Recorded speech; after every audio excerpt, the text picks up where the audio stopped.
Hey and welcome, I'm Nnamz and this is my review for The Legend of Zelda A Link Between Worlds for the Nintendo 3DS. Like with all my reviews, the graphics, sound, and gameplay will be separately scored, and then an overall score, which is not an average, will be given at the end of the review, which reflects my overall opinion of the game.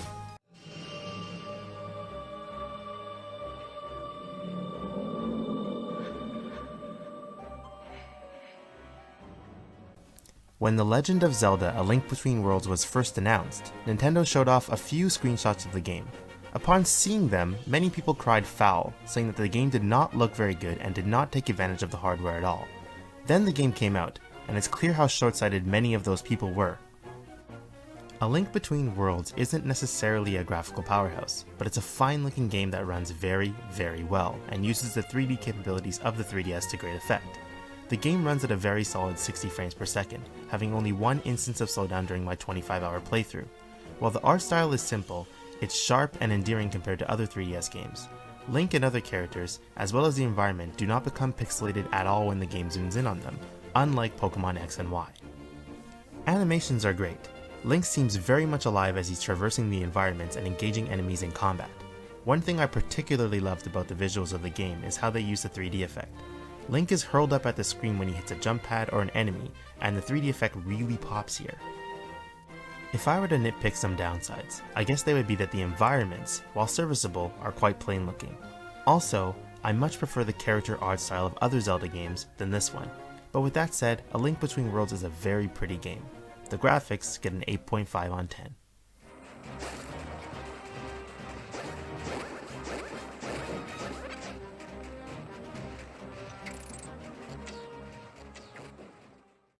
The Legend of Zelda series has the prestige of being one of the few series which has a soundtrack that resonates with the majority of gamers today.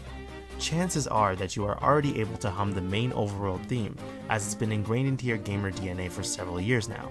The Legend of Zelda A Link Between Worlds lives up to the prestige of its series in the sound department in almost every way. The game just has the right amount of new themes, remixed themes, and old themes to create the perfect atmosphere for a great Zelda game. In some areas, such as inside certain houses, the game lifted songs directly from the Ocarina of Time. Most songs in the game, however, are either remixed classic Zelda themes or brand new themes. I particularly love the Lorule Overworld theme, which was a fantastic remix of the regular Overworld theme.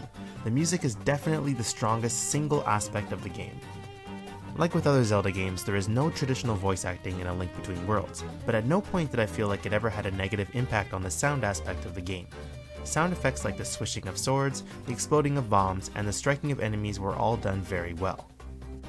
Carried by its superb music, the sound for The Legend of Zelda A Link Between Worlds gets a 10 out of 10.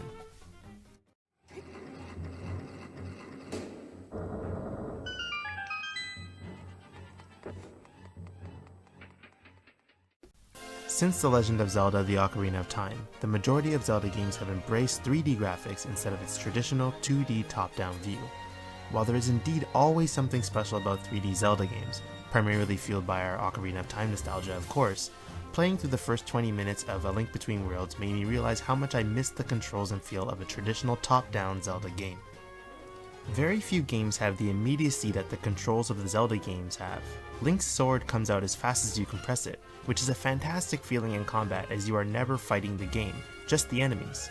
The combat itself isn't particularly smart or challenging outside the boss battles, but they throw enough enemies at you to keep you on your toes while you are low on health. From a gameplay perspective, the game is largely a reimagining of A Link to the Past on SNES. The overworld map is pretty much identical, only a tad smaller relative to Link's size on the screen. Bosses are similar, but aside from one particular boss, are technically different. Dungeons, however, are completely new in the game, which is really where the memorable moments happen anyway. The difficulty of the dungeons was absolutely perfect for me. I never felt the need to run and look up an FAQ like I did in some of the previous Zelda games, and I'm looking at you, Water Temple and Ocarina of Time.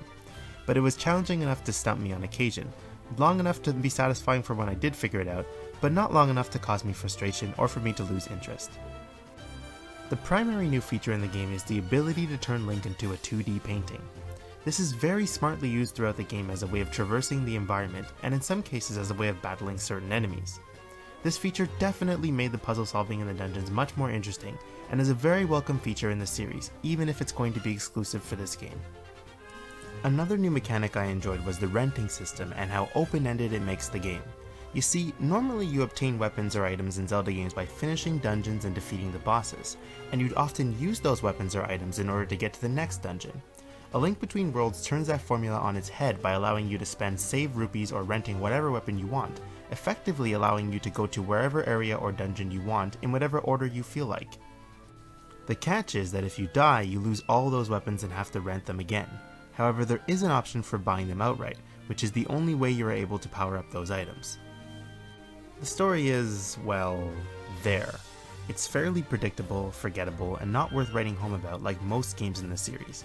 However, like most games in the series, the gameplay is what keeps you coming back, not the story. The gameplay of A Link Between Worlds is just pure Zelda bliss. Although some aspects of the gameplay are perhaps a tad too familiar, the new additions made this a ton of fun to play. The gameplay for A Link Between Worlds gets a 9 out of 10.